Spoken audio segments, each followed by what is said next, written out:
So, can you hear me? Oh, yes. Yes, so actually starting the session. Okay. Yes. Well, a very warm good afternoon to all the dignitaries and participants. I'm Novina Chakravarti, Associate Professor, School of Media and Communication, Adamas University. I welcome all of you to the second session of 5 days faculty development program on research paper writing and publication in Scopus and Web of Science journals, organized by School of Media and Communication, Adamas University.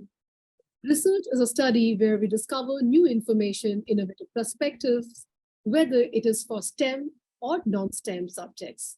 One must understand research is a systematic inquiry to describe, explain, predict, and to control observed phenomena. After selection of research idea, introduction of any research paper or thesis, literature review is one of the most crucial part of any research study. The purpose of literature review is to collect relevant research depending on your field of study. Literature review helps to find boundaries, limitations of the content. Here it is my privilege and honor to invite our esteemed resource person who will enlighten with the session. My heartiest welcome to my mentor, Professor Dr. Sisir Basu, Department of Journalism and Mass Communication, Banaras Hindu University. Before handing over the baton to Sisir Basu sir, let me give you a very quick sneak peek to his vast area of work. Since 2002, more than 2 decades, he is associated as professor in Department of Journalism and Mass Communication from Banaras Hindu University. Before that, he served as reader at Department of Mass Communication and Assam University, Sisir, Research Officer Communication at Indira Gandhi National Open University, New Delhi. A total of 14 scholars have completed their PhD degree under his supervision from BHU, and currently a total 7 candidates are working on for their PhD degree. Professor Basu conducted more than 25 workshops and seminars. He is a visiting fellow of MICA, Makhanlal Chaturvedi National University of Journalism, and many more. He has written and edited many books on communication and film appreciation. He has contributed chapters and research papers to many national and international books and journals. He is an alumnus of Syracuse University, New York. He has completed his PhD and master from University of Philippines, Manila, graduation from University of Kolkata. Dear sir, this is the right opportunity to acknowledge my heartfelt gratitude that today, whosoever I am in media education and mainly communication and film appreciation in past 16 years, I owe this to you from the very heartily. I'm just telling you, I'm fortunate that I'm one of the mentee and student from the Department of Journalism and Mass Communication, Banaras Hindu University. Thank you so much for accepting this invitation. Over to you. Now you may start your conversation. Thank you so much, sir. Thank you. Glad to be here virtually with all of you and the participants. And thank you, Novina, for having those good words for me. Without wasting much time on the niceties, let me start my session. It looks like it's a long session of 3 hours, and I think we will have enough of material to discuss about, and we will learn from our discussion. I feel that since it is for the teachers, I think FDP program is for that. So many of you, and most of you, maybe all of you, are very familiar with with the things that I am going to say. But it is an opportunity for all of us to revise and revitalize our understanding of review of literature. And now I have seen the main topic here is research paper writing and publishing. I'll just just before going to the literature review, just as a as a starting point, as a starter of a meal, let me just talk a little bit about where we are. We are in education. We are in teaching, and our job is to create knowledge, store knowledge, and disseminate knowledge. Now, therefore, reading, writing, and publishing should be the order of the day for all of us. Many times what happens is that once we get a job in teaching, we go on looking into the old notes, and those are the things that we go on giving to our students. That's not the proper way to approach. I think we must begin afresh and with the new knowledge that that every day brings to us. So therefore, reading becomes a kind of everyday affair for us. And when we read, we need to write. And if we have new ideas, then we need to publish them for others to share, and for our students and for posterity. You know, we need to increase and enrich the body of knowledge that we have already at our hand. So therefore, no reading means no writing. Like I always give the example that if the cow does not graze, if the cow does not eat grass, it cannot give, or she cannot give milk. So if we want to be somebody in our field, if we want to be a good academic person, then we need to read, because reading would help us to get in touch with the new ideas. And those ideas would enrich our ideas and may trigger many new ideas in us. So therefore, it becomes a kind of staple thing for all of us, those who are in education, and particularly in universities and in colleges, where in higher education. We need to read, we need to write, and we need to publish. There is no other way, there is no shortcut. So therefore, to begin reading, we must have certain kind of questions in our mind. What to read, and why should we be reading? So therefore, that question, you know, when we are in our context, in the socio-cultural environment, there are many things that would baffle us. There are many things that would trigger questions in our mind. Why is it like this? Say, for instance, those who are in higher education, and you can see my hair, so it's a long time that I have been in education, more than 30 years.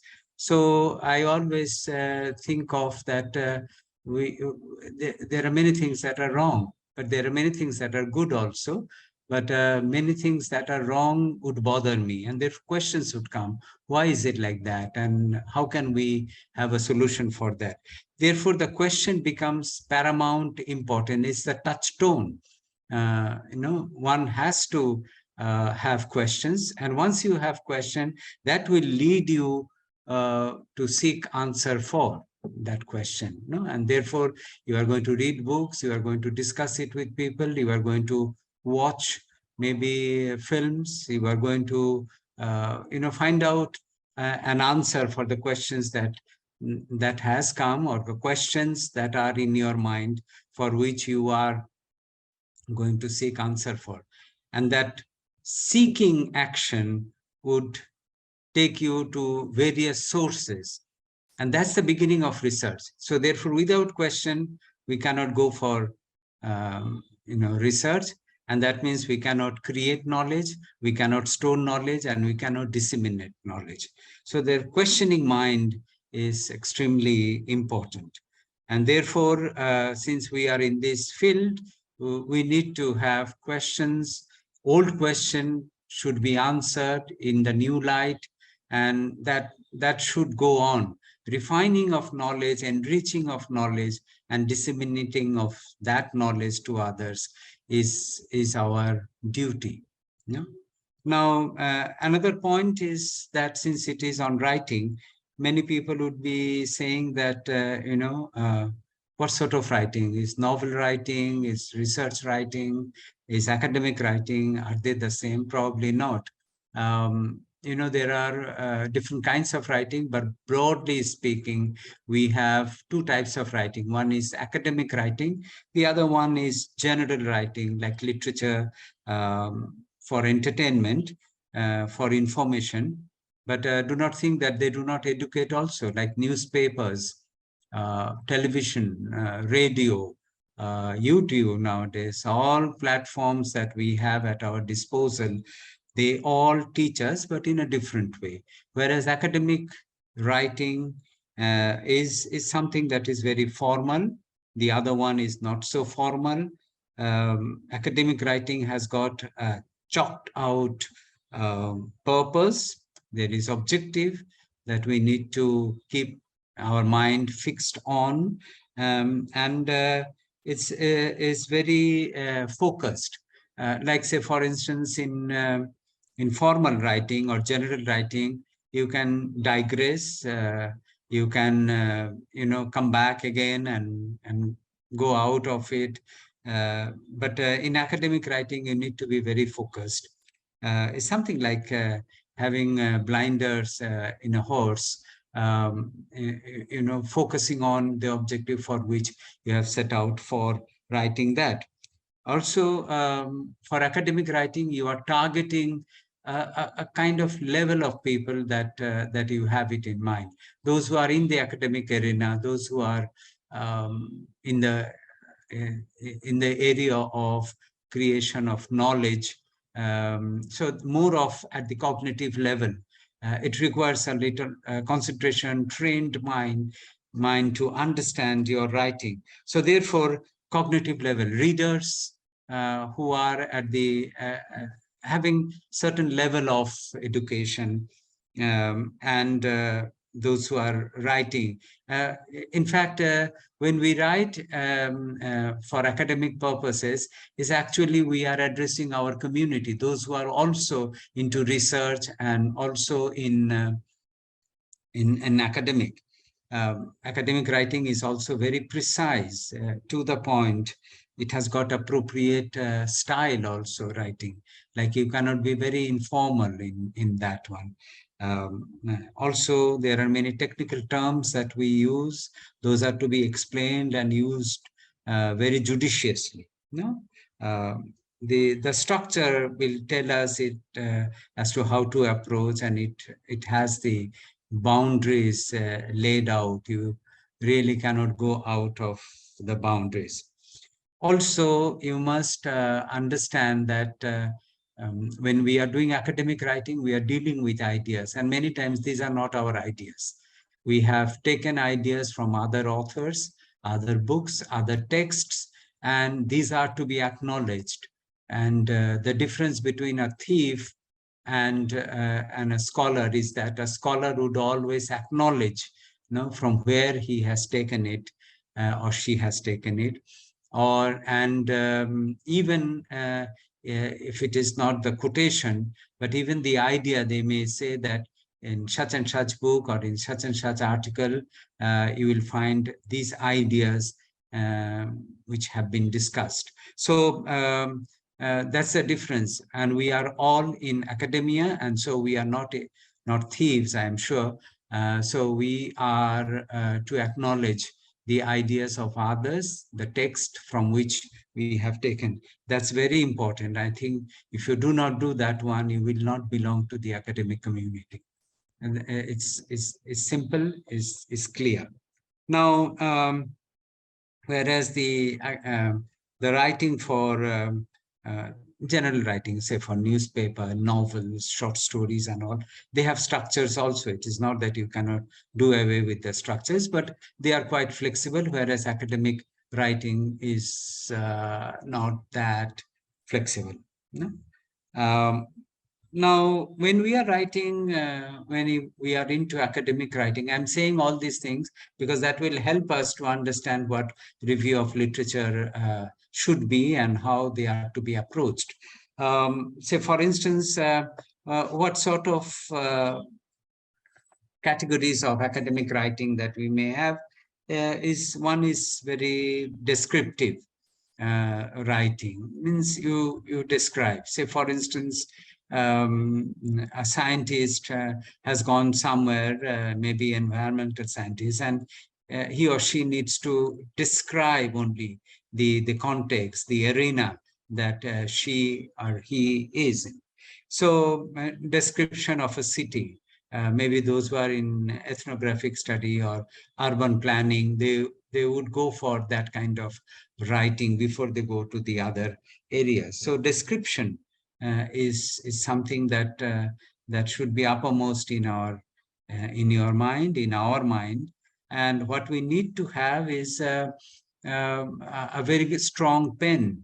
When we are describing, we need to describe quite comprehensively, and we need to write and write well. It doesn't come in one day. Writing is something that you need to continuously try and improve. Overnight, a person cannot be a writer. One needs to continuously write and practice. Many times the students tell me, sir, I want to write well. So I said, just write and rewrite and look into your writing, and you will see that you are going to improve. So the other one would be the explanatory. Say, for instance, cause and effect, particularly in science, no? So why we are having so much of rain, say today, around North India. So then the science behind it will have to be explained. And that also requires strong pen and good understanding, good ideas. So descriptive writing, explanatory writing, another type of writing is expository, or something that exploratory. You go there and you explore whether it is the possibility, or there would be many A, B, C, D answers. So those are to be explained. Sometimes, and particularly in, say, for instance, advertising, we pursue people to buy certain goods or to undertake certain kind of services. So in that case, our writing should be very persuasive, no? When we are asking our scholars, or when we are writing something for our scholars, we ask them to do a good job, and therefore we try to take them on board and tell them that this is how we need to do things. May not be first time, they will not listen to you, but over a period of time, if you pursue, I'm sure they are going to follow you. These are called persuasive writing. And then also telling stories. Say, for instance, nowadays, you get so much of data, mountains of data, that you do not have to go out and collect primary data. What is required is that we want to see the person. We want to visualize as to how a child, a girl child, is dropping out from, say, secondary school. Who is she? And her environment. Those are to be written, a narration, a story of a person, but based on facts. So this type of writing also would come. And when we are writing, we need to keep in mind very clearly that the structure, and I'm sure you are talking about publication and Scopus and other international journal, they almost have the same kind of format. They would ask you to give the title, to give you the abstract, no? The keywords with the abstract, the introduction as to why you are doing this research or why you have written this article. Also the body, the main area of your writing, where you should be able to give the background, the review of literature that we are going to talk, no? The methods that you have had applied and adopted and adapted, findings that you have had, and then analysis and conclusion and recommendation. These are the standard kind of thing. So it's the first article, second article, third articles, these are going to be a little difficult, time consuming, because you may not be able to get it. But since you are young people, I'm sure you will have enough of energy to try, rewrite. And once you get 1 or 2 publications done, I'm sure that would become an order of your, that will come to your genes or in your DNA, and you will love to read and write. That is what for we are in this platform. Remember that in academic writing, references, acknowledging the sources, acknowledging from where you have taken the idea or the quotation or the story is very, very essential. Do not do away with that. In fact, many times, many of the books that you have would have only a small paragraph in the beginning of the page, and then the rest of it would be the notes from where that has been taken, how many people have used it, what are the other areas that are connected with it. So that brings me to the next issue of ethics in academic writing.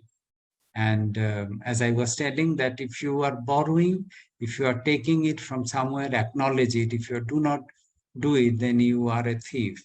And if you are stealing, then you will be subjected to the laws of plagiarism. And that's a crime, and that's punishable by the rule of the law, the country that we have. So it's a criminal act. So I would say that if you are in academic arena, institutions, and if you are writing, please avoid plagiarism, acknowledge the sources and all. And use different kinds of styles that we have. Most of the journals would ask for APA nowadays, American psychological association style, and people like me who are of old hat would still go for Chicago University style.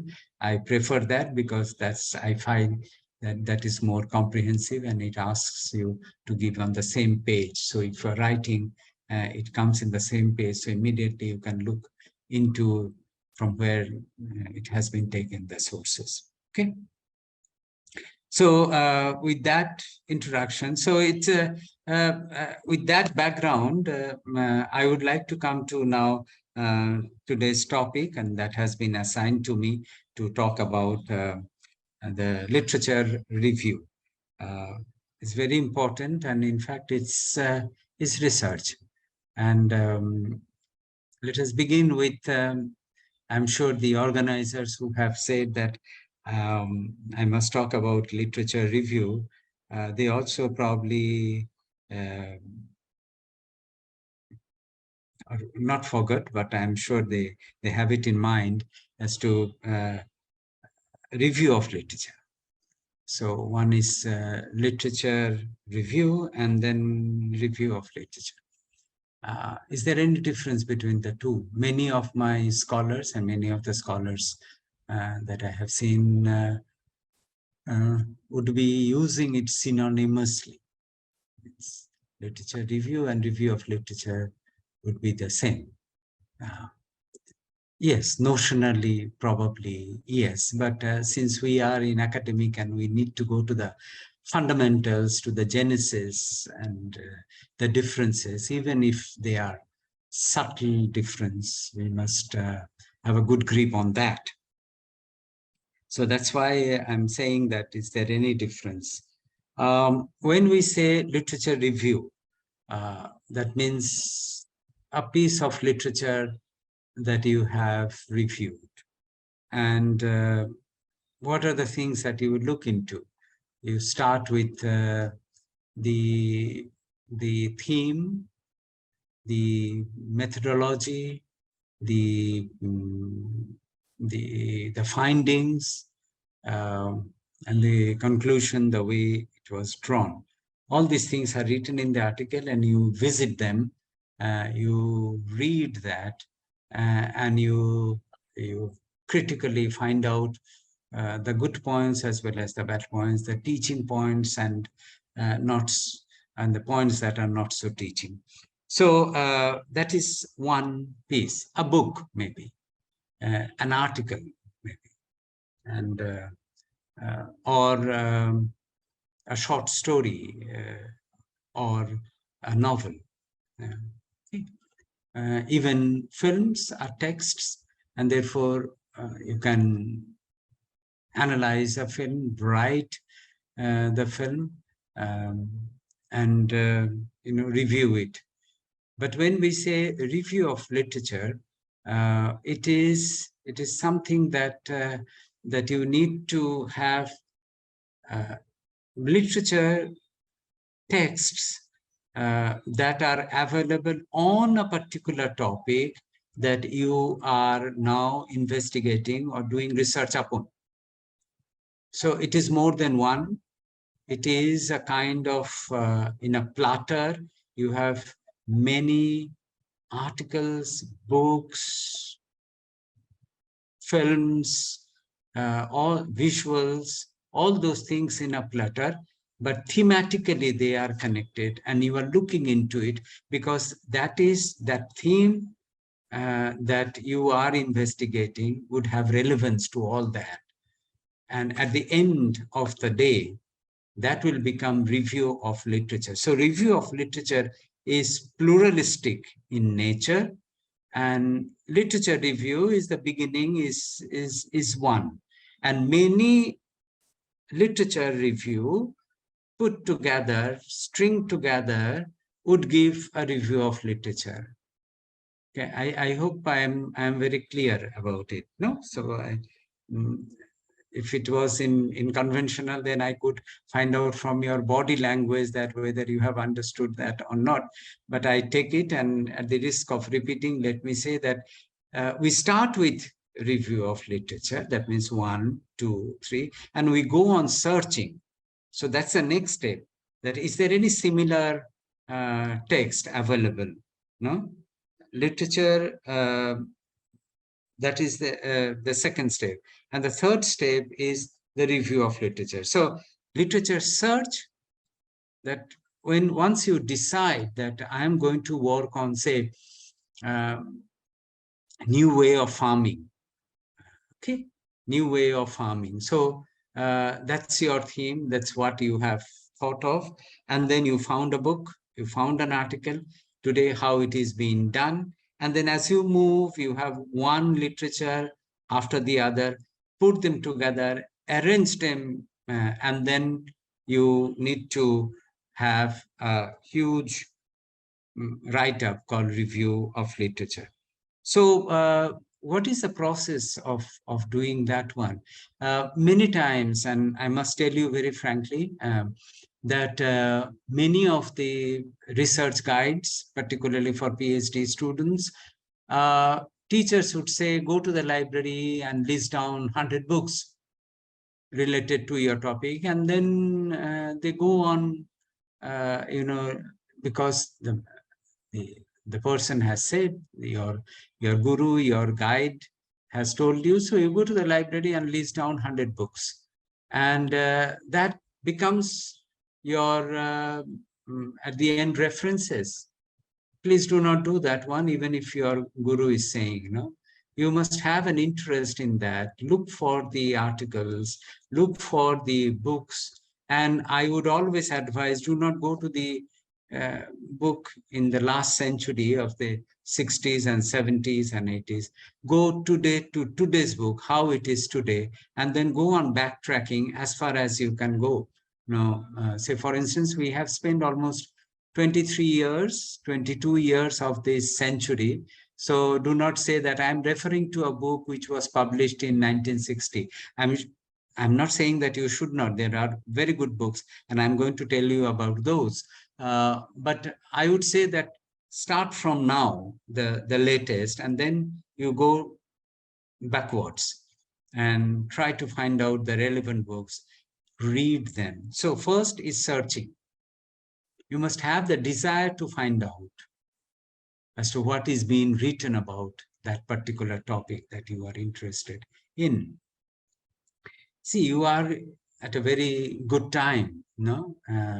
Nowadays, if you want something to be done, to be known, to be searched upon, you just Google it. You just go to the internet, and page after page, things will be coming to you.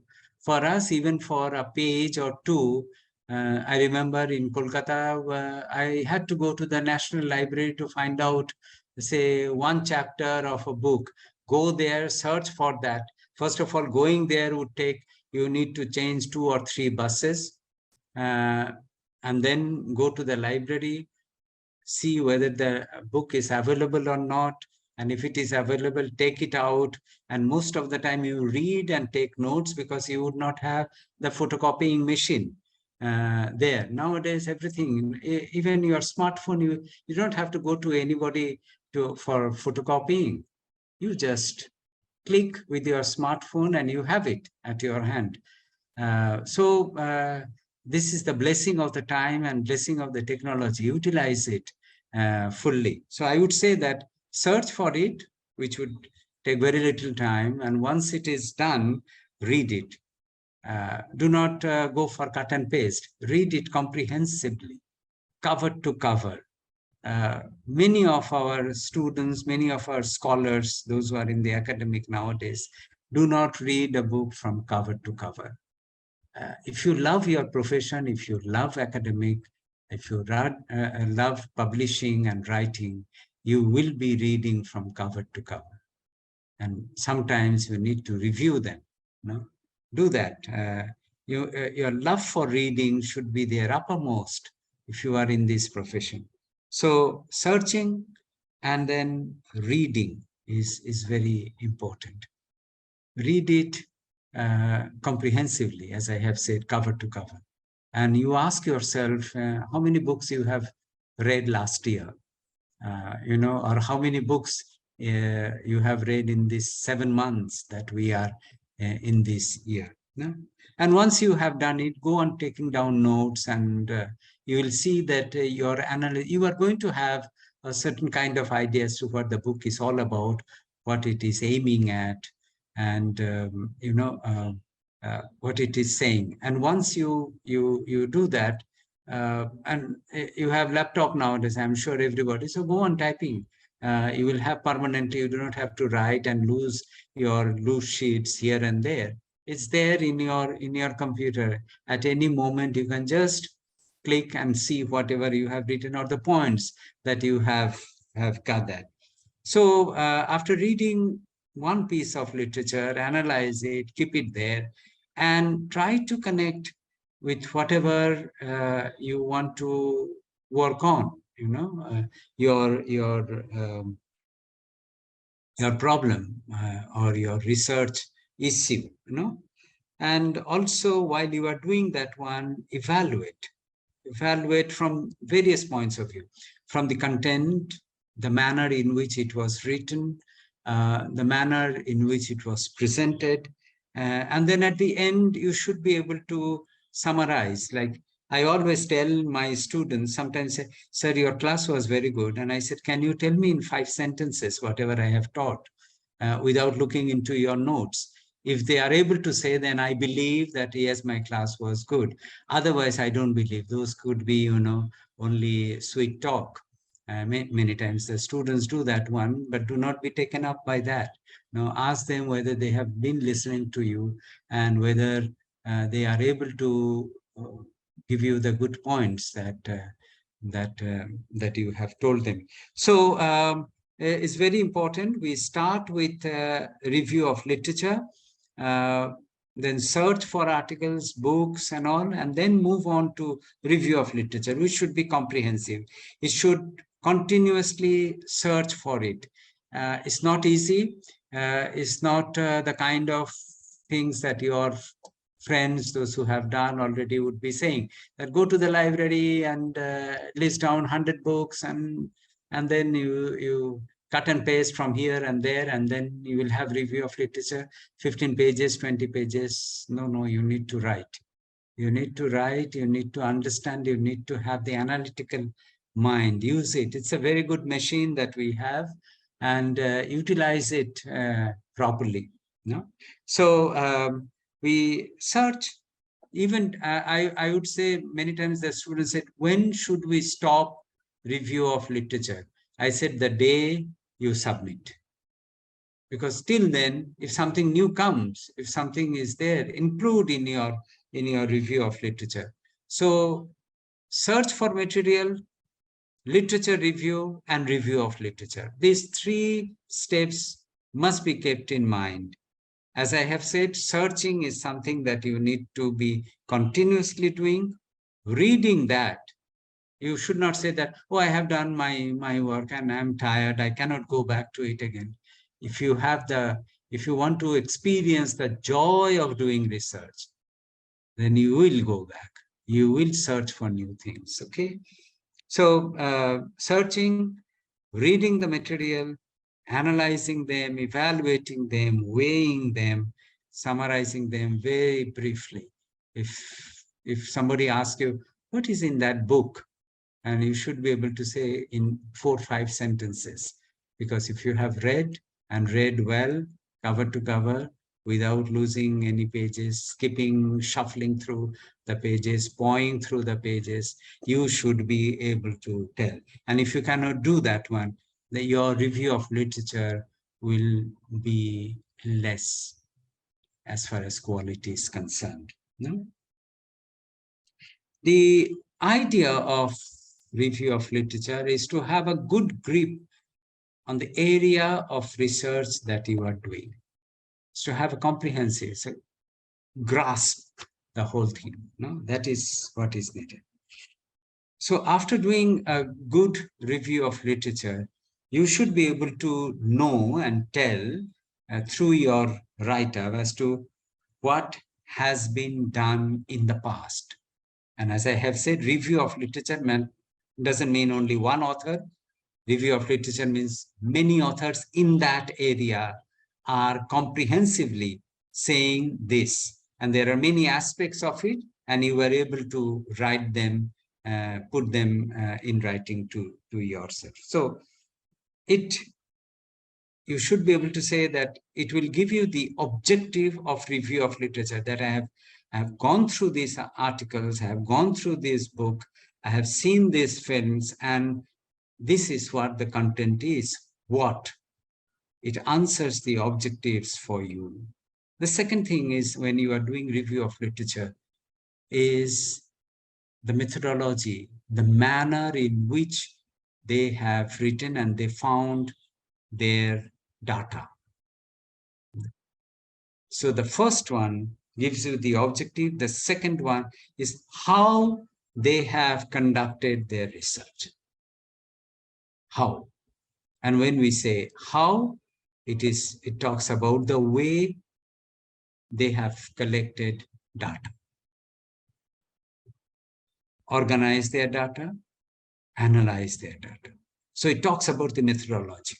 So you need to be good at methodology. And I'm sure when you are looking into that one, there will be different authors will be using different methodology, different designs. Some would be using qualitative design, some would be using quantitative design.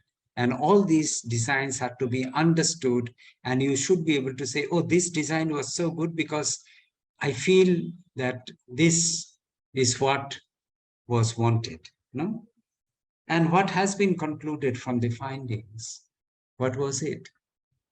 So 3 things that should be paramount after doing the review of literature is that what, as a kind of bouquet, as a kind of in a platter, has come to you, what has come to you, different aspects of the theme. The second thing is that how they have collected the data and approached the analysis. And the third one is that how they have analyzed and concluded. That means creation of knowledge. And extremely important. Many times what happens is that review of literature, 40 pages, second chapter you will see in a thesis. But if you look into that one only, this book has said this. This article has said this. Where is the analysis? What is your contribution? How you have understood that is not there. And therefore, the quality of review of literature would go down. It doesn't give you anything except that it gives you information.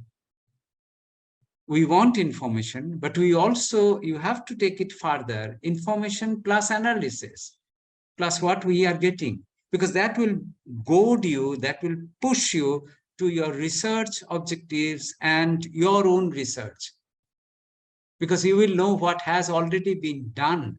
So you are not going to repeat it. You are not going to replicate it. The purpose of doing research is not to replicate. The purpose of doing research is to find new things.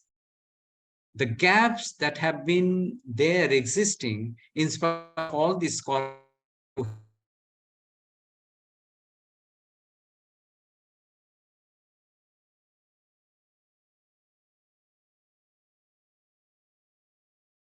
and just giving information, 40 pages, so many books, so many articles would not make you a good academics. You must have analytical mind. No? You may be critical, and that's the order of the day. I mean, we need to be critical. That's why we are here. If you see the history of the modern universities, it's for that. It's for that. Universities have come because it has, it is our endeavor to ask questions. All kinds of questions. And if you are not asking questions, we are not doing justice of our presence in the universities. You must have questioning mind. And once you have a questioning mind, you are going to do a good research, because you are going to seek answer for those questions. And if you see the history of modern university, it is for that universities have come into being. Bologna, the first modern university. And then prior to that, of course, in Morocco, modern university. In Iraq, modern university.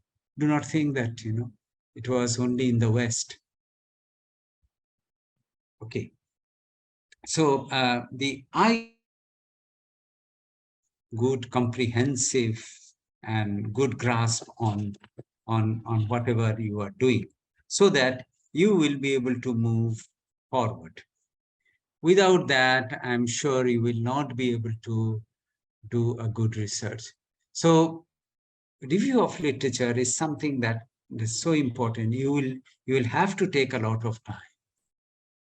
Many times people say that, oh, in 2 months' time, I'll be able to finish that. Cut and paste from here, there, snatches from here, there, and put them together. And many times when you read, they do not flow. A clever reader would find out that you have been doing cutting and pasting. And therefore, if you give that kind of article for publication, it's likely that it will be rejected. And it will become, the rejection will become the order of the day for you. And you are going to curse the editors because they said, I have done so well. And my paper is not being published. They are biased. And all kinds of imagined thing will be coming. So therefore, you need to give your, whatever is due to your writing, and it will come. So therefore, search, have questions, search, organize your thought, analyze them, go back and review them, and assess whatever you have found. And you will see that when you synthesize and when you conclude, you will know what is there and you will know what is missing. And you will need to step into whatever is missing and find out whatever is missing and put them and make your knowledge more comprehensive of your subject, of your arena.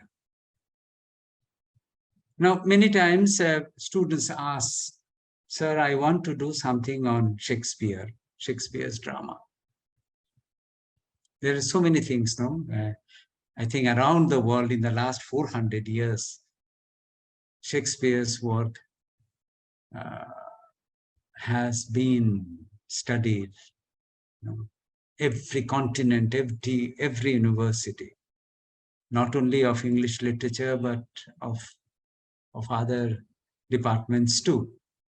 Drama, women's studies, they would have all kinds of studies on Shakespeare. How do you do that? And you have a good problem in your hand. You have done good review of literature and you have found an issue that you can work on.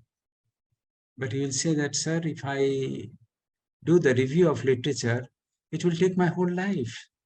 Until the age of 70, I will not be able to even complete the review of literature because there are so many books, so many articles and all. Yes. So you need to be judicious at the time. The time factor comes in, the money factor comes in, and then what you need to do is to approach it, with all kinds of practical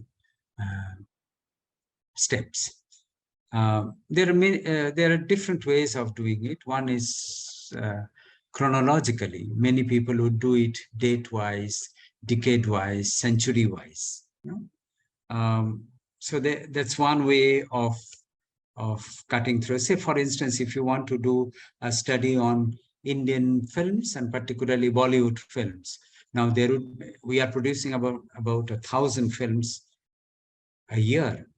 Now, if you say that I'm going to review, even in this decade, we have already passed 2 decades. Each year, 1,000 films. That means we have done 22,000 films. It's humanly impossible for anybody to review all those films, no?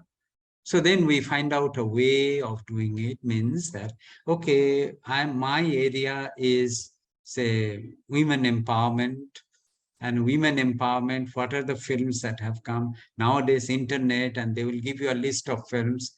From there, maybe you will have a kind of method by which you will be able to choose few films which would be representative of that decade, the second decade, and maybe 3 films from first decade, 3 films from the second decade, different directors and different themes, and you will be able to do that one.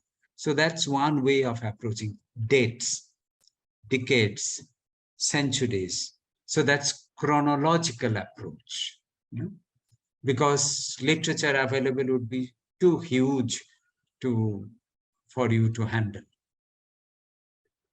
The other would be that other approach would be thematically, that you approach. Like as I have said, Shakespeare, huge, but I'm going to approach only because my area is women empowerment, and women empowerment is, there are women characters, and I'm going to talk about that one. Also, maybe the women who were devils, no? The women who were evil spirited.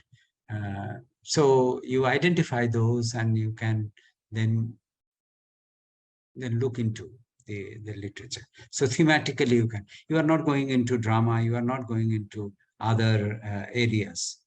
So themes would be one, and then you can also further divide from the main theme, then you can go to the to sub-themes and sub-themes.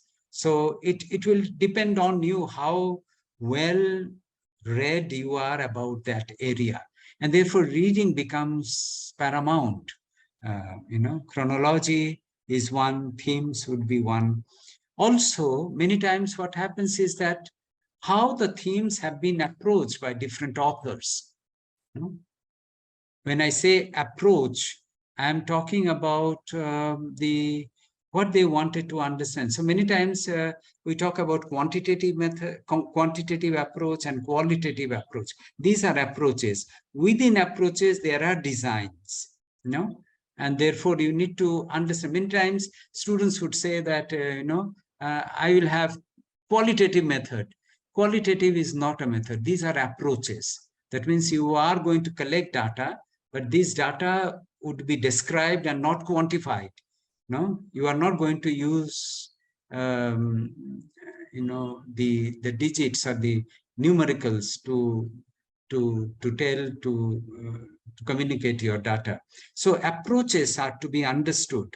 They are not methods. They are the categories. No, so I have qualitative approach. This is a quality. Within that, maybe you can talk about case studies. You can participant observations, a long observation, living with people, more of ethnographic studies. Those are, methods, designs, but approaches would be that I am not going to quantify data. So these three approaches, what sort of approaches have been there? Say, studying women empowerment and all. And the last one would be that you should be able to say not only design, not only approaches, but also the kind of designs that people have been using. Say, for instance, there is a school of thought in academia, and particularly in India, and particularly in North India, I must say, that this I can say with some kind of surety, that if you do not have statistics, if you do not have numeracy in your, if you cannot quantify data, then it is not a research. That's very stupid. Yeah. It cannot be that you need to quantify data. Data nowadays are available. There are agencies who collect data, they clean data, they organize data. So if you want to get data, you can easily get them. What is needed is what is behind data. That is the research. That is what we need to do. Students, of course, if they would like to have an experience of going out into the field and collect data, because that also needs to be experienced. I'm not shunning away from that, or I'm not putting it aside.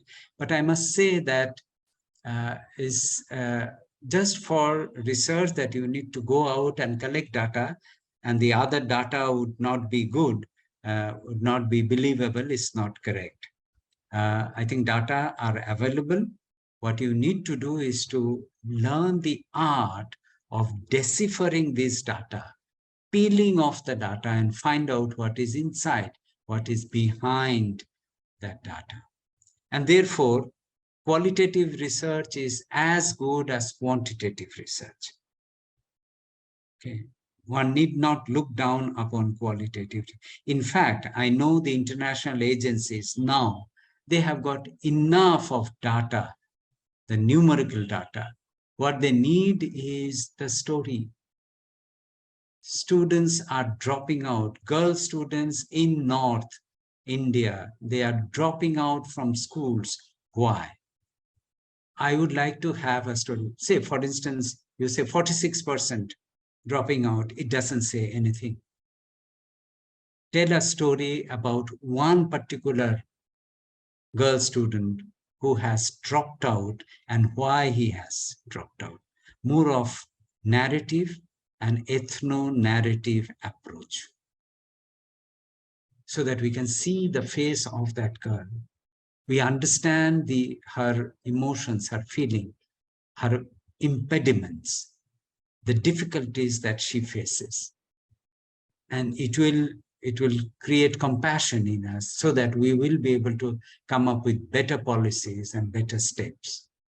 That's the purpose of research. So these 4 ways of doing analysis would be: one would be to approach chronologically, the second one would be to approach thematically, and the approaches, whether it was qualitative, whether it was quantitative, and the designs that have been, even if they have qualitative, within qualitative approach, what were the designs that have been applied, utilized. So if your review of literature do not touch upon this, then your review of literature will fall short of the quality that is expected from a thesis or from a scholar that you are in. Okay. Now, so far so good. Any question? Otherwise it becomes a monologue. I'm sure there are dictates that I must make a presentation of 2 hours, 15 minutes, and then there will be open discussion. But if you want, I think we can, because I have covered quite a lot, but you can keep your questions with you. Now, let me move to, I'm sure you will not like to ask questions now. Maybe you can reserve it till the end. Now, when we are doing review of literature, means that we have gone through many things. What are the sources? What usually we look into? No? Books. But do not go for books that have been written in 1960s and 70s. There are, but there are books that are to be read. Even the older books, we still read Shakespeare. I read Tagore almost. I'm reading a book by Kiti Mohan Sen right now in Bangla. So there are, books that, and that book was written in 1960. So, but it's very relevant. So I'm saying that you need to start from whatever is latest, no? But also there are books that you need to refer to, books that are well known, that has got the level of classics. Those are the books that you need to. So books would become one source of review of literature. Journals, nowadays plenty, they are available, both hard copy as well as the soft copy that are available now. Journals are there. Many times we do not have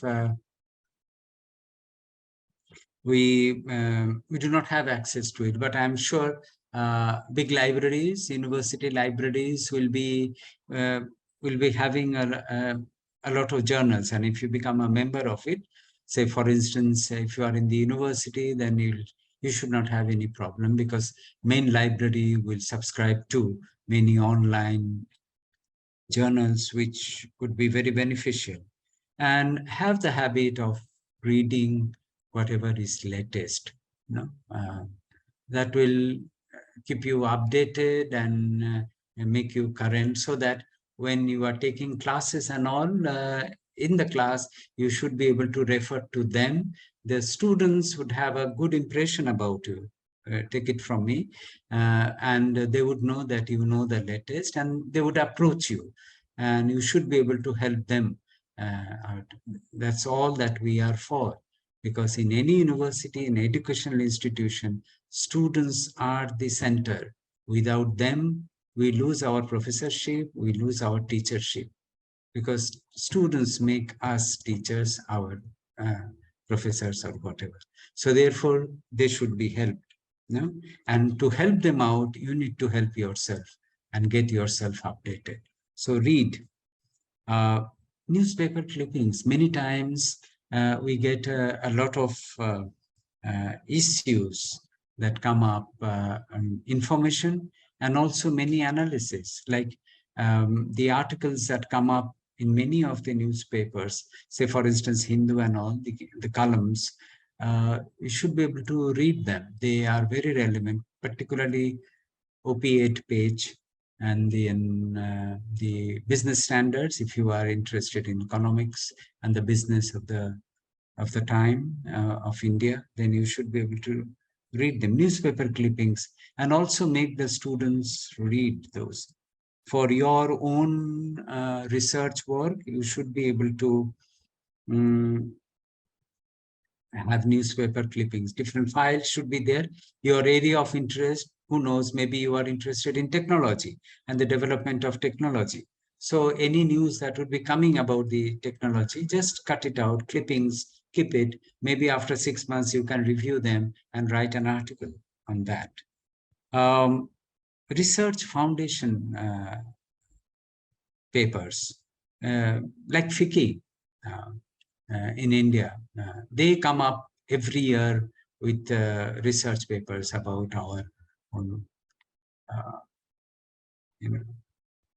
yeah, I think I will come later. I have seen somebody is putting up. So let me finish. Let us finish this and then we'll be able to. FICCI papers, like probably we do not know that all the Bretton Woods institutions like World Bank, IMF, Asian Development Bank, they have a separate section on articles, research, reports, and you should be able to go through them because many times they are very relevant. Say, for instance, when I was doing a paper on marginalization, and I just came across a paper on marginalization written by Amartya Sen for Asian Development Bank. And that was in the 80s. I think it was in 88 or 89. And it is so relevant and it is so good a paper. So I'm sure that you will be able to get a lot of relevant articles, information in this book. So research foundation papers. IMF and World Bank would not give you only money, but they also have a lot of research done and then they publish. So probably in Delhi or in big cities, they would have a kind of centers where you can go and look into these foundational papers. Okay, trade publications are there. Big trade organization would come up with papers, and you should be able to refer to them. Different dictionaries, subject dictionaries are there. So if you are, if you want to know the genesis of a concept, you should be able to go to these dictionaries and find out. Reviews are always there in newspapers, in journals, magazines. Frontline would be something that would come up with reviews of books and articles. So go through that. Have a habit of, open mind, open ears, tightening your belts, and you will be able to find out many things, reviews, indexes and annual reports. In Banaras Hindu University in 2016, we have completed 100 years of our existence. And there are many universities who have completed 100 years or 50 years or 75 years. If you want to know, if you want to write an article, so you can, on these institutions, you can just go through the annual reports of this. Yearly, they are coming out with annual reports. Just go through that. And if your focus is on what they have been doing, the facilities for the students or communication material that they have been producing or publications that they had, you will have a comprehensive view of that. And you should be able to write an article because data would be available. Everything that has been published would be there. So you will be able to write. So these are the sources of doing review of literature. There are plenty. The problem is that you must have an approach and you should be able to fish out, the articles and the books that would be relevant for you. And you will not know whether they are relevant or not unless and until you pick up them and paw through them, read a page or two and see whether this is relevant for you or not. If they are relevant, read them. If they are not relevant, maybe good, but keep it aside. There are books that you may like, but they may not be relevant. When I was doing something on health communication, I came up with a book called Do No Harms by a British author who was a neurosurgeon. And, he says that I have done so many mistakes in my life while operating. And he's Henry Marsh, if you are interested in that book. Very, very thin, but very well written for a physician like him. And if you want to see him, there are documentaries done on him. So it's not my direct area, but I felt that it was something that I must read. So health communication is something that I am interested in. And this was a wonderful book. Something like that would come in your way. And by the way, read anyway and enrich yourself. So these are the areas, these are the sources that you can cultivate, you can look into, and you will have plenty to work on. What does this review of literature do to you? It answers questions that you already have. Suppose you have an answer, and that's why you have a question and you are trying to get the answer for. It is likely that you already have the answer. So you do not have to reinvent the wheel. No, you will have the answer. So it will answer the specific question that you are trying. That's number one. It will help you, as I have said, the gap that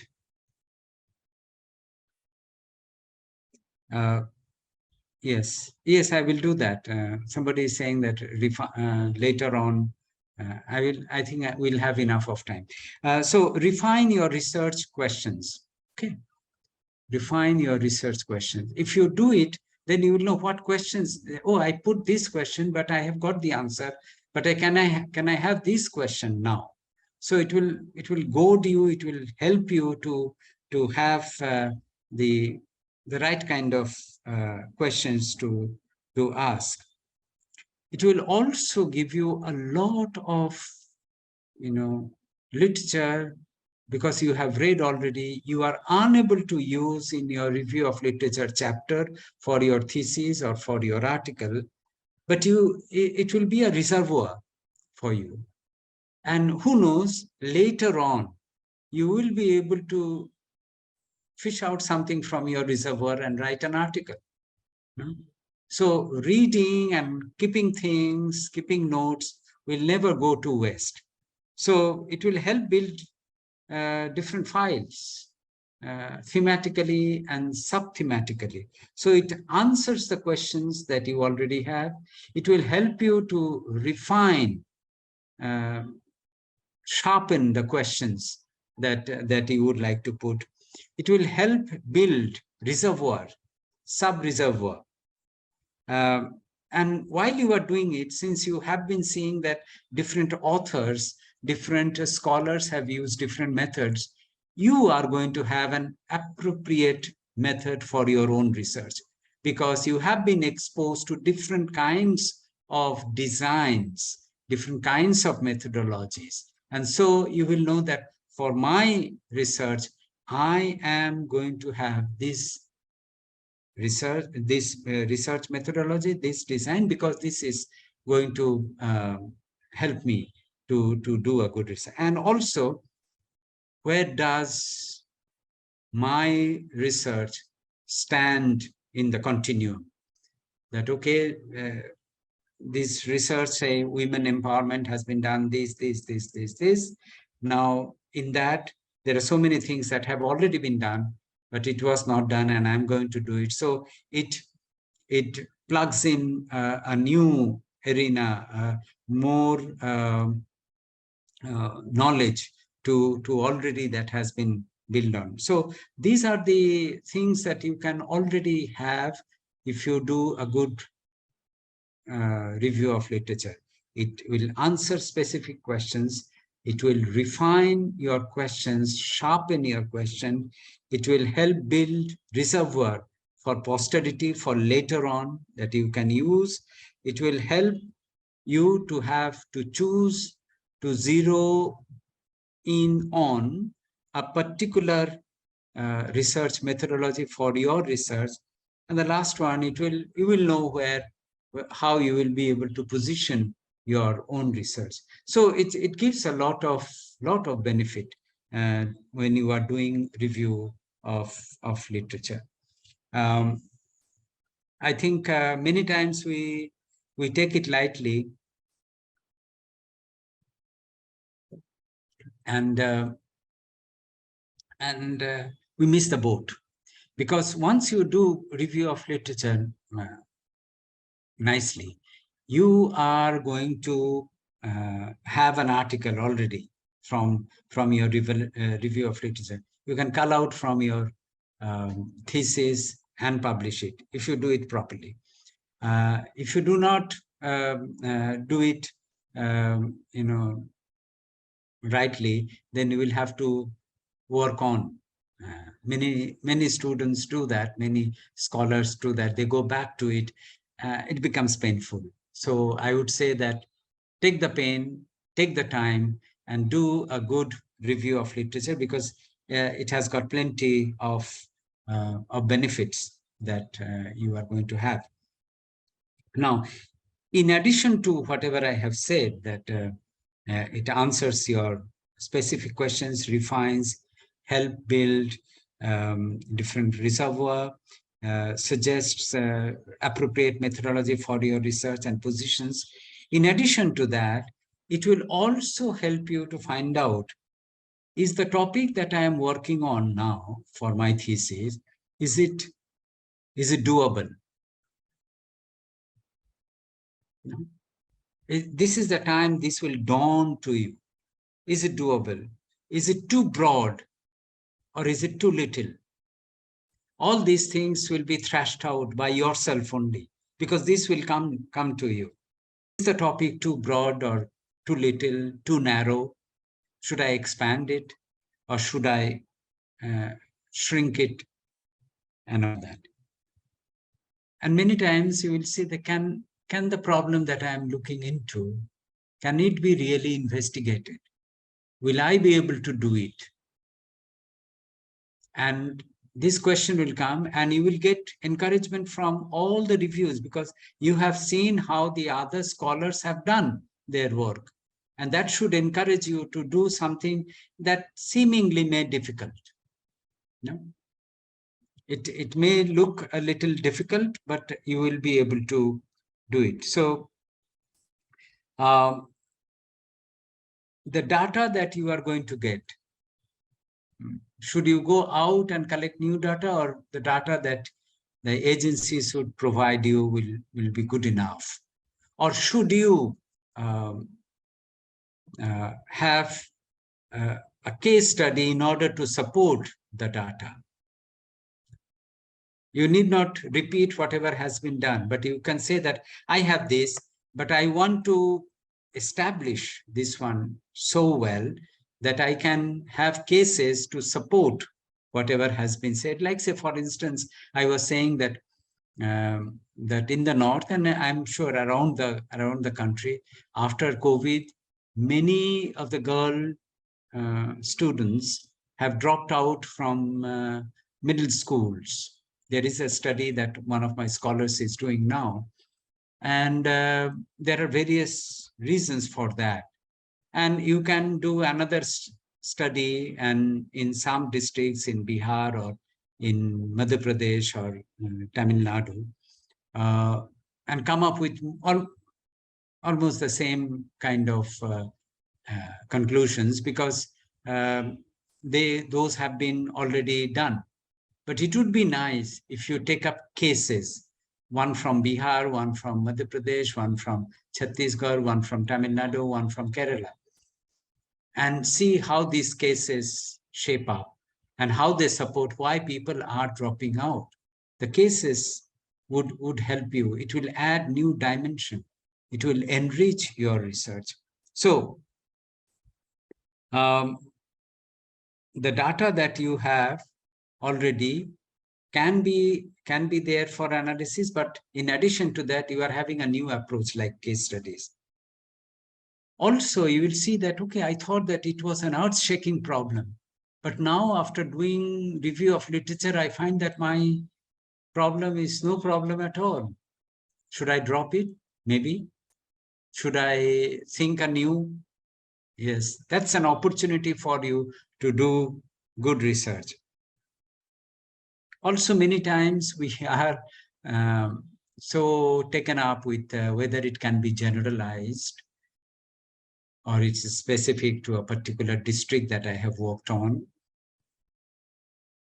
This question can be answered after review of literature.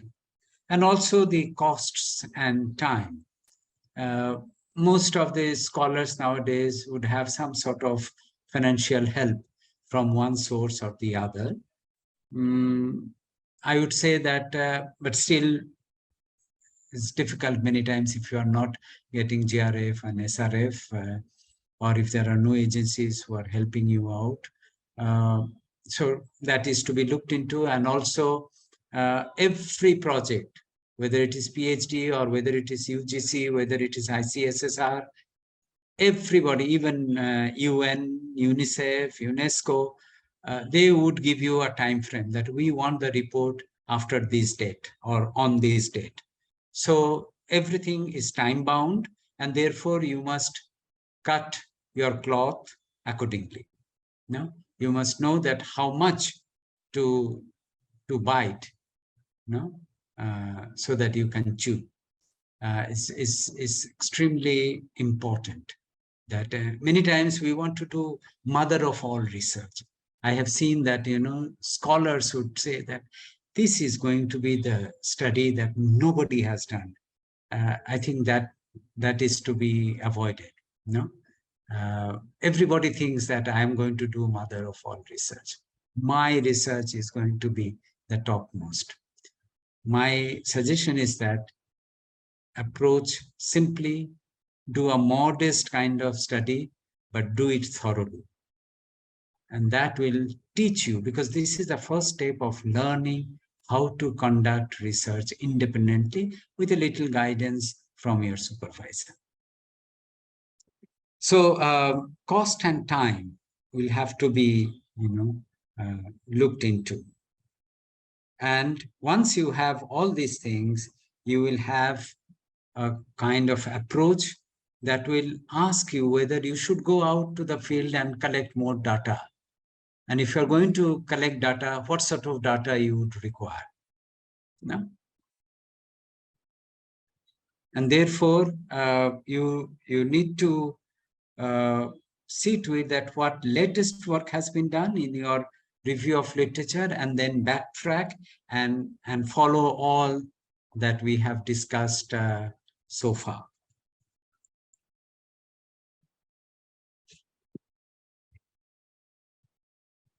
Yeah. Well, sir, may I read some questions that have been asked? Should I stop and answer, or should I continue and then we can have more time? Because, okay. You can ask questions, but if you want, you can continue, and then at last we will ask the questions to you so that you can answer. This is the last points, some points, but it will take some time. Let me finish. I think then you will have a comprehensive view of. I will also be, you know, because some of the questions that may come would have the answers here. Okay. Now, why this animal called review of literature in research? Wherever you do, whether you are doing it in the Philippines, where I have done, whether you are doing it in the US or UK, wherever you go, there is a set structure that a researcher would follow. No, and review of literature is a must. And usually it is only after an introduction that review of literature comes. Why this animal? No? Review of literature, the moment you have the question and you set out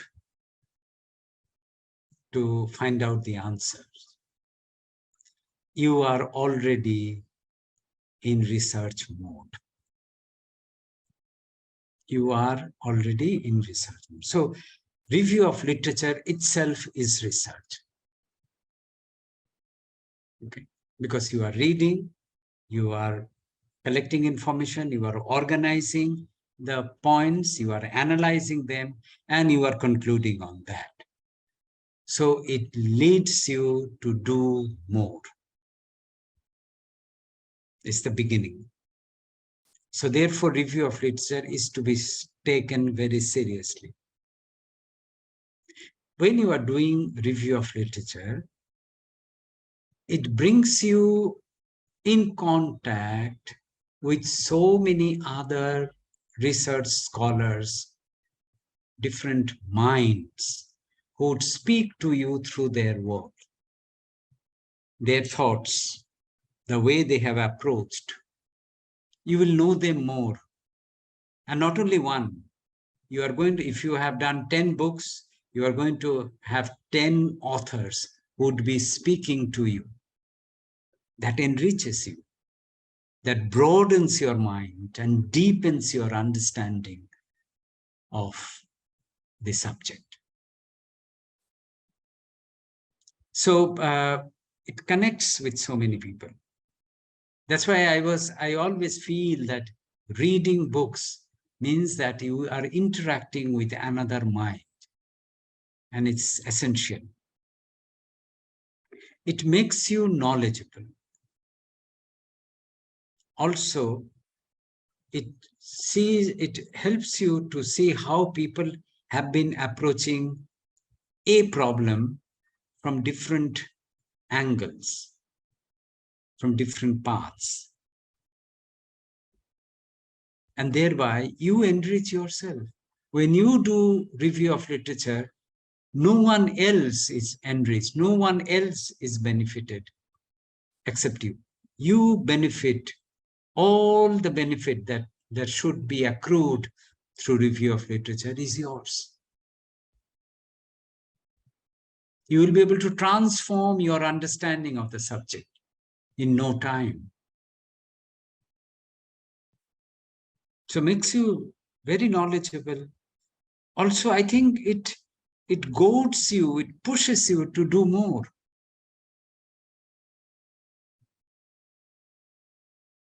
And therefore, you, because of review of literature, you are able to see the gaps or the areas that have not been touched upon. And since they have not been touched upon, it's your chance, your opportunity to work on that and establish yourself as a scholar in that particular area. And it's a gift. It's a gift given in a platter. You need to ask for it and work for it. That's it. So makes you very knowledgeable, I would say.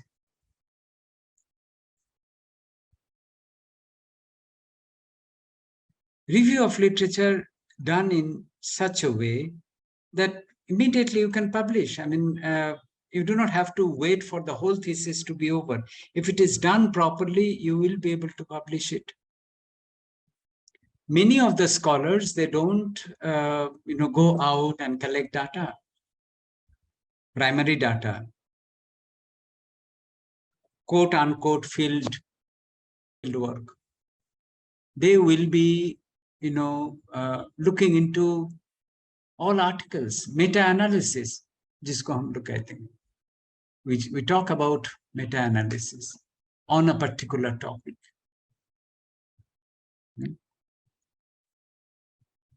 So your review of literature should be so comprehensive and latest that you should be able to include whatever is happening till the end, that you will be able to publish it. And publishing, if you are able to publish one article in a good journal, it gives you so much of confidence. You will be able to pat yourself. Here I am, I was able to publish. And that, helps you to do more, because it's a kind of thing that would goad you, would take you forward. And many times what happens is that you'll have so many ideas after doing review of literature. You are tackling one in your thesis. But there would be many other ideas that are there. Many times what happens is that you can call your friends and say, look here, together we can write these 7 chapters, that 7 ideas, and publish a book. And you will know who will be good in what, the area of interest of your academic friends. Yeah? Or you yourself go on developing each idea.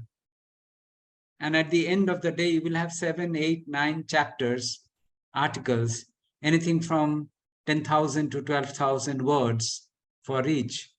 And you will have 7, 8 articles ready and approach a publisher and then publish that. You can do it jointly. You can do it singly. So review of literature will never be, wasted. In fact, it opens the door for you to be a good researcher and to have the joy of doing research, to be in an academic field.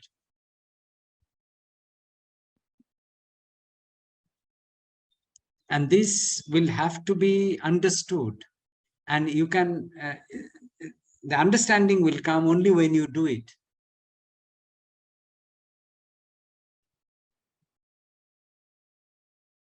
So this also will create bondage among yourselves, no? That you know your friends who are in the similar areas, those who would have interest in that, come together and let us have a seminar, let us have, exchange of notes and sit down together and develop our papers and then publish them. It's a wonderful way of working. So the key, so these are the points of review. These are the, you get at the end of the day by doing a review of literature, that it opens, in fact, it gives you a platform from which you can build on, So the key is have the questions. Yeah. That means you need to be reading a lot. You must have the eyes to see. And when you have the questions, seek the answer for it. And seeking answer for it will lead you to read, to collect information, to collect analysis of many other authors, write and present at the end of the day. One way of, just this is the last point that I want to make. Many times scholars are, particularly PhD scholars, are baffled with the topics. I'm sure all of you must be media and communication people or some other. How is it? All are from media and communication, sir. Okay, good. So I can be very specific in that case. Many times our scholars and teachers also, they would have the role of radio in this, the role of film in this, that, and the other. Those were in the last century and the 60s. We search for new platforms, new area. And one way of doing it, to explore the new area and to connect, to bring in new things, new ideas, new perspective to communication, is through lateral thinking. There is a book by Edward de Bono. The title is Lateral Thinking. Means seemingly two different, cannot be reconciled, seemingly there is no connection. And De Bono says there is a connection. And the job of research scholar is to find the connection.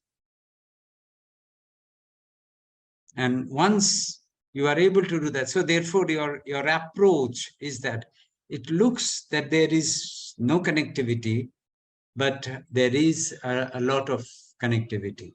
To go behind that one. Read that book. I'm sure there was an Indian publication some 3-4 years back. It was, I think, 200 rupees, 250 rupees. It's called Lateral Thinking. He gives you a certain kind of tools as to how to think laterally and have connectivity. Remember that everything is connected. We are in a network society. Not only network society, not told now, even Buddha said that the whole universe is connected. And we are in that, we are also a node and connected. The job of the scholars is to find that connectivity. It's already existing. Review of literature would open a little bit of window towards that. And we should be able to step in and breathe and take, a lot of ideas from that. Breathe, and I'm sure you will be a good scholar. Review of literature is essential for doing good research. So I will end here. You should be able to now put your questions so that we further, find out the gaps and fill in the gaps. Dear participants, you can raise your questions in the chat box so that I can read. So one question that arose way back that Mr. Keshav, we asked that, sir, if we are adopting online ethnography for research, how do we come up with a good review of literature that gives an idea of methods adopted by early researchers who used online ethnography research? Does online ethnography demand a different kind of review of literature? I'm using online ethnography for use of YouTube by people who are teaching disappearing languages. Disappearing languages. Oh.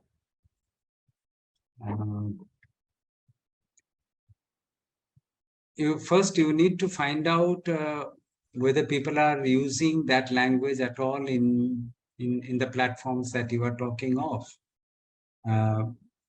If they are using it, then how are they using and for whom they are using? And the theme of their usage, for what purposes? Disappearing languages, yes, it's something that the linguistic people are doing a lot of research, but I wouldn't be able to say exactly as to how you can have the review of literature. If there are, like say, for instance, they are using this kind of platform, what you need to do is to collect all this, look into these films or YouTube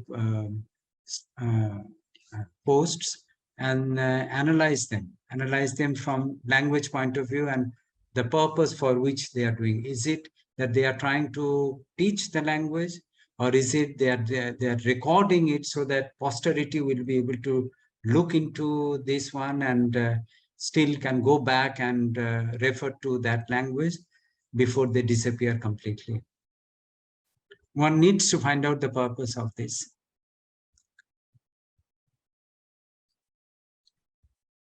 So I have a question, just one.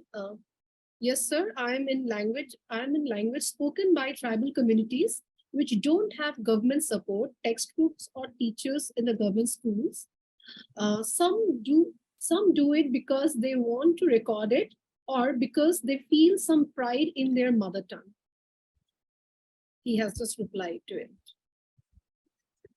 Well, mother tongue will always remain mother tongue wherever you are. if there is a sizable population, sizable in the sense not single digit, but in hundreds maybe, and there is a community who are using this language, then it can survive if they have the pride in their own mother tongue. And most of the time it is done. No matter wherever you are, you speak your own language, and you feel good because it's your mother tongue. Now, government support is very political. I must say that certain languages are given a kind of financial support and administrative support, structural support. This kind of languages will not be given because they do not bring votes or they do not bring political mileage, and therefore they are not looked into. And but if we have the love for the language, and if those people who are using that language, they will continue to use, irrespective of whether they are supported by the government or not. So yes, in between, I have a question. There are a few people in media and communication, they are doing research, maybe for the latest directors, like maybe directors who have been into last 30 or 20 years, like maybe specific directors like Aparna Sen, or maybe Kaushik Ganguly, or maybe other few directors. If they are doing some of the work, or maybe dimensions, or maybe something about non-binary issues of any film director, if they are doing this kind of research by chance, should be the way of review of literature in this case? Like, the latest study, or the films, or the papers that, newspaper clippings, or maybe some idea, just so that. I need to be very clear. You said the in films, whatever language they are using. In films, there are people like us, they do a lot of research on filmmakers, like latest filmmakers, or maybe the directors who have worked in last 20 years or maybe 10 years. Suppose Aparna Sen, maybe Kaushik Ganguly, or Srijit, or maybe Ritu Porno, or anyone in that case, or maybe they are doing a particular perspective, suppose non-binary or women issue. So what is the way to find out the review of literature? Only they should go about the books, because books are not available all the time, and other report, they should go in the newspaper clippings or the magazine writing, or maybe something, or only films are there for review of literature. So what is the way exactly, and how they should find some kind of content in their review of literature? Are you going to do on the content of the films? Is it on the theme? Is it on the film language that you are talking of? Is it the analysis of the film, or about those directors? So it can be anything. It can be their issues, theme, analysis of director, or maybe someone is if I want to showcase someone is an auteur, or maybe his own kind of. So what kind of review of literature that we can opt for, or where we should find this kind of content? These things are very latest, actually. Yes. What you need to do is to, whether there has been any study around the world. First, you need to look into. Okay, say for instance, film noir, N-O-I-R, in the 50s and in the 60s in Hollywood, and means gloom and doom, kind of not so hopeful. The theme, the way the films have been made. Do we have that kind of analysis? Yes, there are plenty of analysis of such films of the 50s and 60s, film noir. It has become a genre, actually, of film. So if we want to do that kind of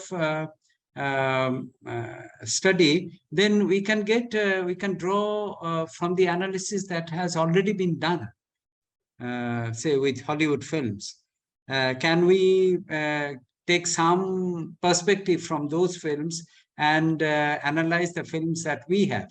Say, for instance, we talk about Pother Pachadi so much, and also Bicycle Thief, one influencing the other, and they fall in the same kind of category. Now, why those films have been made at that time in Europe, and particularly in Italy, and why Ray thought of making that film.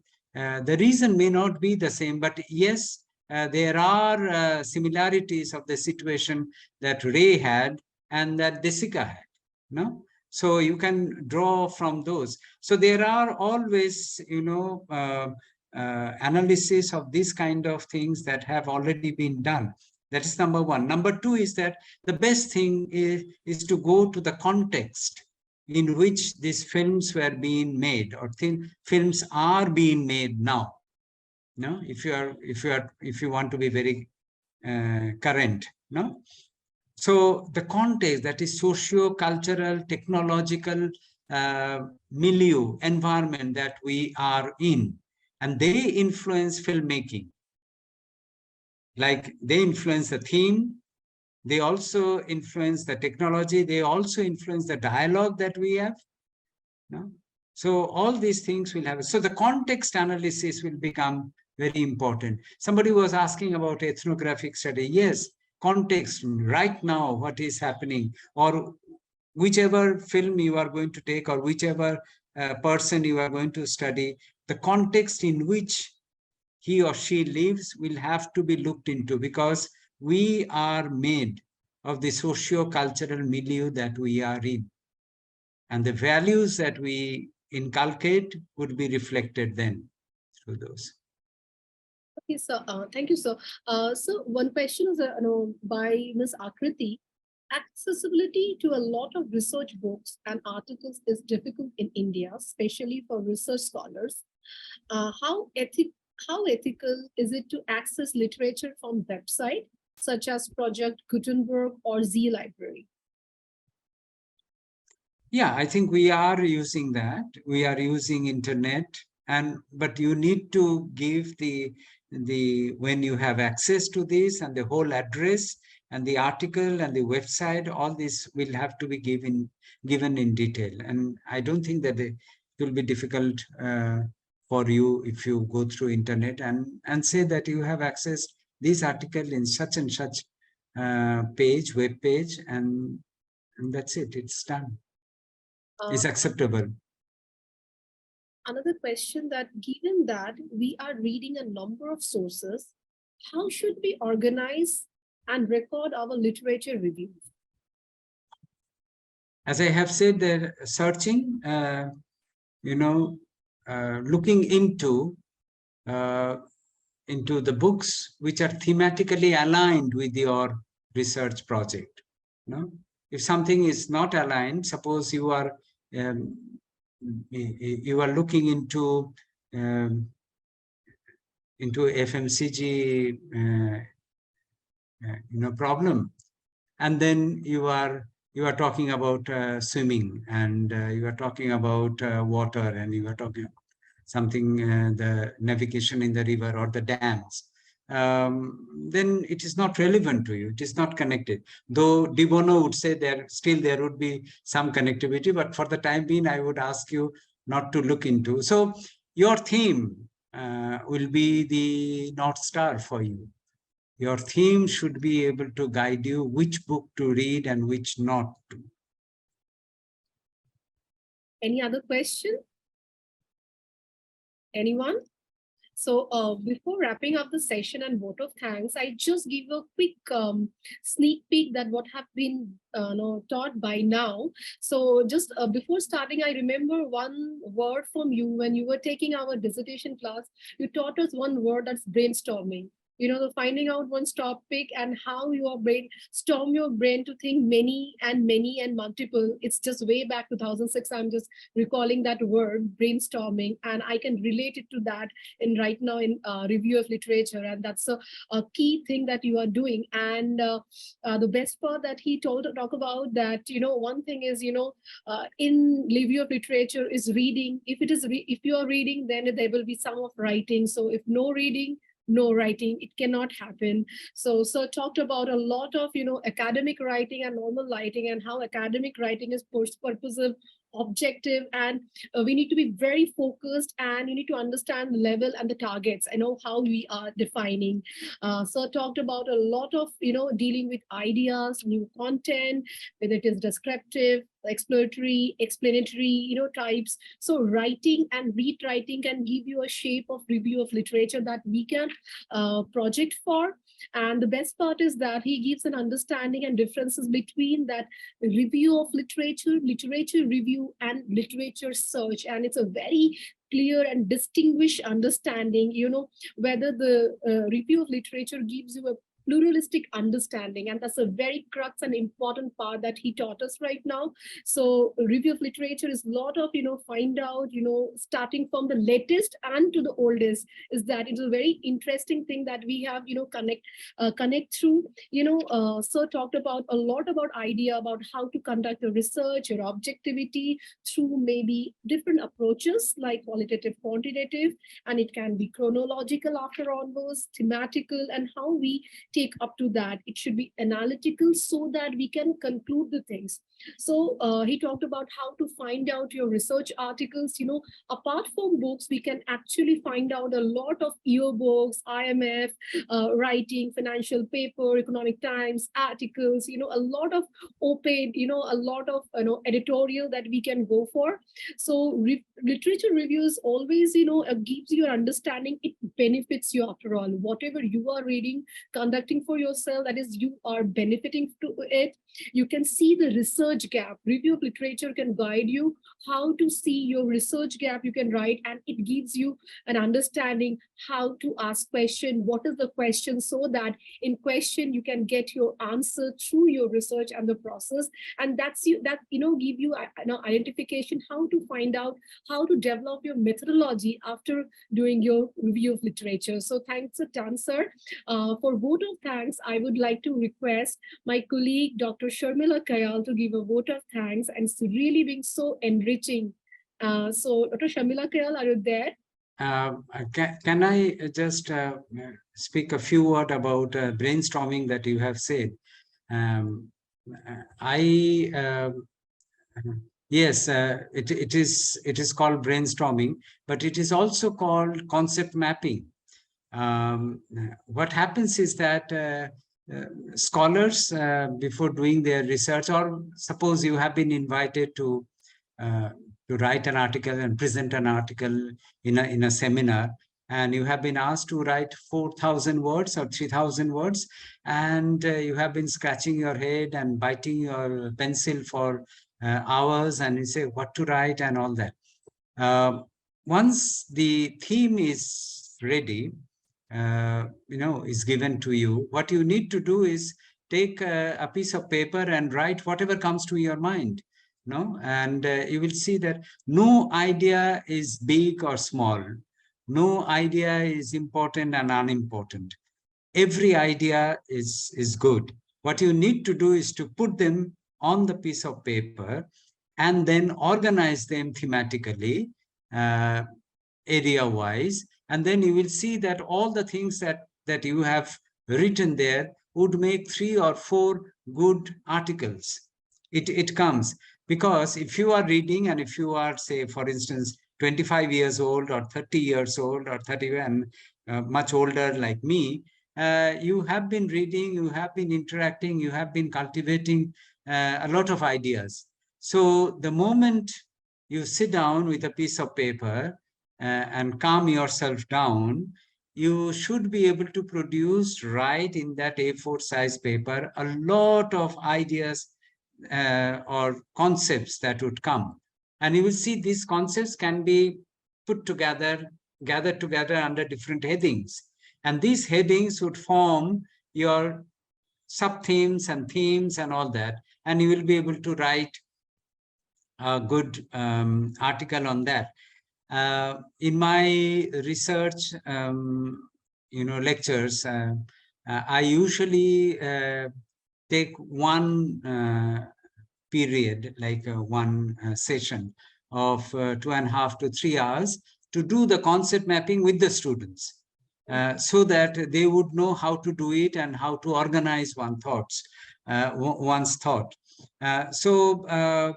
do that, whenever you are baffled and nothing works and you have blockade in your brain, sit down with a cup of tea or coffee and then take a A4 size paper, take a pencil, jot down all the ideas that would be coming to your mind. And you will have a list of ideas that can be clubbed together under different headings, and you have the structure ready, and then fill it in and write.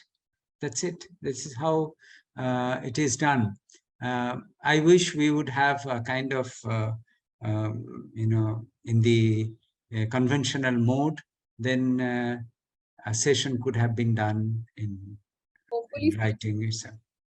We'll call you to have a session with us. So I could remember before 15, 16 years ago, one blackboard was there and you were just brainstorming and different kind of issues that whatever coming to your mind.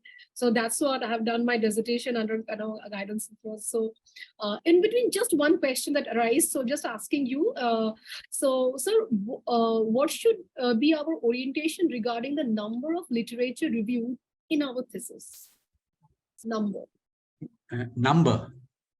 How many books and how many articles? What should be our orientation regarding the numbers of literature reviewed in our thesis? She asked about probably the how many chapters, or maybe again in the quantitative. I think literature review is one chapter, but how much to pump in there will depend on how interested you are and the kind of literature that would be available, and you are able to manage to read and analyze those and put them. So there is no hard and fast rule that you need to have 5 books and 10 articles and 15 websites, nothing like that.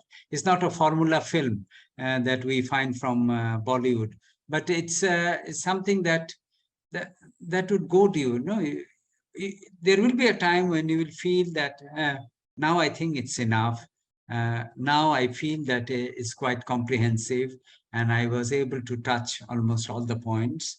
That's it. It will come from within. There is no hard and fast rule that you need to have this many books or not. There may be certain books that would be told to you by your guide if he or she is interested in your topic. Otherwise, you must generate your own interest and do a good thesis, because that will remain with you and that will define you as scholar.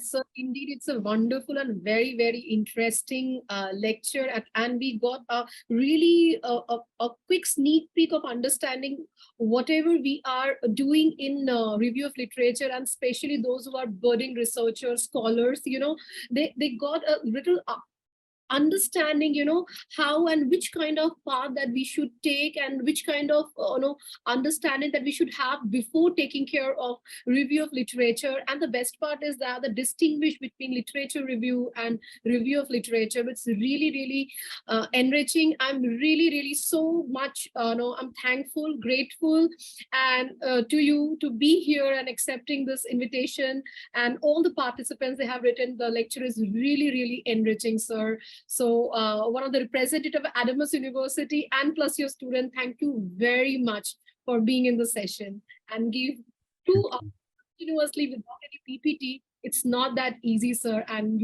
only you could make it, which I know. So thank you so much, sir. Dear participants, there's a form in the chat box. Please fill this and submit. Thanks a ton, sir. Okay. Thank you.